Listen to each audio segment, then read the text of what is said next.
ඔයාට ඔයාගේ ජීවිතේ තියෙන ලොකුම වත්කම මොකක්ද? එහෙම නැත්නම් මම මෙහෙම අහන්නම්. ඔයාගේ ජීවිතේ ඔයාට අචීව් කරගන්න තියෙන ඔයාගේ ලයිෆ් එකේ අල්ටිමේට්ම ගෝල් එකක් තියෙනවා නම් ඒක මොකක්ද? හරි, මේ ප්‍රශ්න මම අහුවේ ඔයගලගේ. හැබැයි ඔයාලා කවුරුම හරි මගෙන් මේ ප්‍රශ්නේ අහුවන මම ඒකට උත්තරයක් කල්පනා කරගෙන යනකොට මම එක පොයින්ට් එකකදී නවතිනවා. ඒ තමයි මගේ මානසික නිදහස. කතා දෙකක් නෑ. අංක 1 වෙන්නේ මානසික නිදහස. මම මේ මොහොත වෙනකට විශ්වාස කරන දෙයක් තමයි අපේ මානසික නිදහස වෙනුවෙන් මේ ලෝකේ තියෙන හැම දෙයක්ම ගැන අපි තේරුම් ගැනීම කරන්න ඕනේ නෑ කියලා. Getting cured for your peace of mind. Please do not try to understand everything in this world. ඇත්තම කතා තමයි we only live once. අපි ජීවත් වෙන්නේ අතිශයින්ම සීමිත කාල සීමාවක් විතරයි. ඉතින් ඒ විදිහට අපිට මේ හම්බුණු ආදරණීය සහ වාසනාවන්ත ජීවිතය ගැන අපිට ලැබෙන ලොකුම වරප්‍රසාදයක්. ඉතින් ඔයාව සතුටු කරවන්න, ඔයාට සතුටු හිතෙන, ඔයා ආස කරන හොඳ දේවල් ගැන විතරක් ફોකස් කරන්න අමතක කරන්න එපා. මොකද ඉස්සෙල්ලා කිව්වා වගේ මේ ජීවිතේ හරිම සීමිතයි. අපිට ඉතුරු වෙලා තියෙන කාලේ කොයිතරම්ද කියලා අපි දන්නේ නැහැ. ඒක හින්දා හැමදෙස්සම සතුටු කරන දේවල් ගැන විතරක් ફોකස් කරන්න අමතක කරන්න එපා. ඉතින් මගේ මේ කතාව අහගෙන ඉන්න ඔයා මේ මොහොතේ සමහර විට ජීවිතේ මොනවාම හරි ප්‍රශ්නයක් එක්ක පොරබදිනවා වෙන්න පුළුවන්. ස්ට්‍රග්ලින්. ඒක අපේ ජීවිතේ අපිට අනිවාර්යයෙන්ම මොන දෙන්න වෙන සිද්ධියක්. සමහර විට ප්‍රශ්න ඇතුලේ කොටු වෙලා හිර වෙලා ඉන්නවා වෙන්න පුළුවන්. එහෙම ඉන්නකොට ඒක හරිම ස්ට්‍රෙස්ෆුල්. එතකොට අපිට ජීවිතේ හොඳ පැත්තක් දිහා බලන්න අමාරුයි.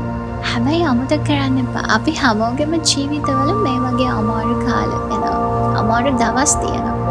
සමහර වෙලාවට දවසක් වුණත් අපි ගෙවා ගන්න බොහොම අමාරුයි. ඒ මොමන්ට් එකේදී අපි හිතනවා සහ අපිට හිතන්න පෙළඹෙනවා අපි එතනම හිර වෙලා කියලා. අපි මේ ප්‍රශ්නෙටම කොටු වෙලා අපිට මෙතනින් ගැලවෙන්න බෑ. අපිට බේරෙන්න අමාරුයි. සමහරවිට මේ දවස් ගෙවෙන්නේ නැහැ, මේ අමාරු කාලේ ගෙවිලා යන්නේ නැහැ කියලා. හැබැයි අමතක කරන්න එපා. Even when you feel stuck, you're still moving forward. අපි ජීවිතේ ගොඩාක් වෙලාවට වැඩ කරනවා. මහන්සියෙන් වැඩ කරනවා. අපේට ගොඩාක් goals තියෙනවා. ඒක තමයි අපේ ජීවිතේ. අපි මොනවාම හරි goal එකක් වෙනුවෙන් වැඩ කරනවා. අපි ඒ goals වලට මහන්සි වෙනවා වගේ අපි ගොඩාක් hard work කරනවා වගේම resting is essential. අපිට හොඳ විවේකයක් අවශ්‍යයි. අපිට අපි වෙනුවෙන් කාලය අවශ්‍යයි. අපේ ආදරණීයන් එක්ක අපි ගෙවන්න ඕනේ අපේ කාලය. සමහර වෙලාවට ඕම වැඩ කරගෙන යනකොට ඔයාට ඔයාගෙන හරිම හිස් හැඟීමක් එනවා. මේක හරිම සාමාන්‍යයි. ඒක ඔයාටත් මටත් ඒ විදිහටම දැනෙන මොහොතවල් ඕනේ තරම් ජීවිතේ එන. ඉස්සරහටත් ඒ සමහර වෙලාවට ඒ හිස් හැඟීමත් එක්ක අපි හිතන අපි පිටින් හුස්ම ගන්න මිනිස්සෙක් වුණාට අපි අභ්‍යන්තරයෙන් මරණ මිනිස්සෙක් කියලා. අපිට ඒ විදිහට අපි ගැන වටිනාකමක් දැනෙන්නේ නැති වුණාට සමහර විට අපිට ඒ වුණාට ඔයාගේ මනසට ඇත්තටම අවශ්‍ය වෙන්නේ විවේකයක්. සමහර විට ඔයාට හොඳ කම්බැක් එකක් එක්ක ඔයා ඉන්නවට වඩා හොඳ වර්ෂන් එකකින් ඉස්සරහට එන්න නම් ඔයාගේ මනස මුලින්ම නිරවුල් වෙලා තියෙන්න ඕනේ. මනසට හොඳ විවේකයක් ඕනේ. ඉතින් vlog එක පටන් ගන්න කලින් මේ ආදරණීය මතක් කිරීම චුට්ටක් හරි ස්ට්‍රෙස්ෆුල් වෙලා නැගින්න චුට්ටක් හරි ප්‍රෙෂර් එක වැඩි නම් වගේ වැඩි හිතන්න එපා. පුංචි බ්‍රේක් එකක් ගන්න.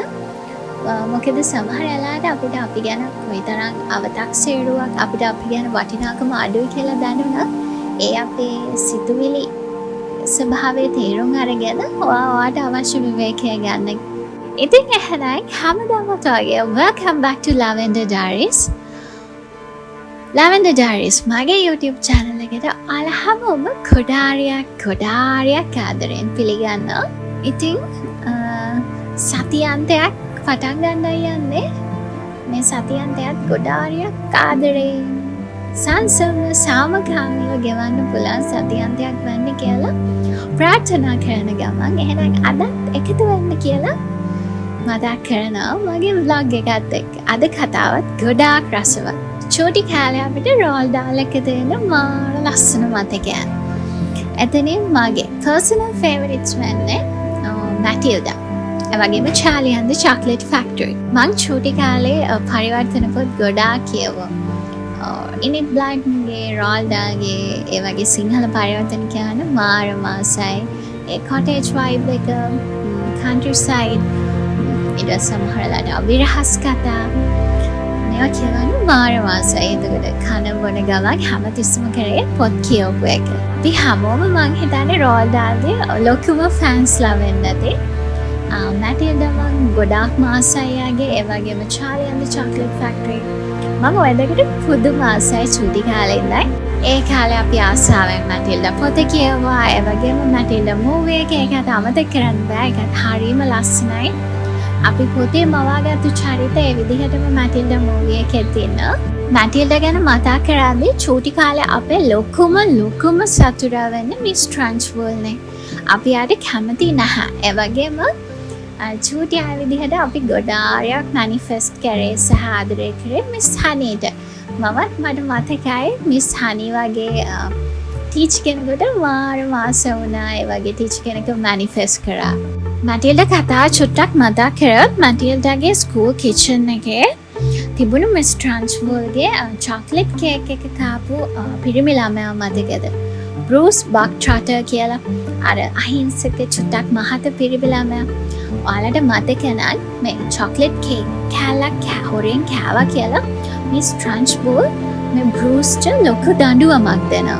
එයාව ස්කූල් එකේ ඔඩිටෝරියම් එකට ගෙනල්ලා මේ ලොකු චොක්ලට් කේක් එකම කන්න කියලා මිස් ට්‍රන්ස්වර්ල් අණ කරනවා.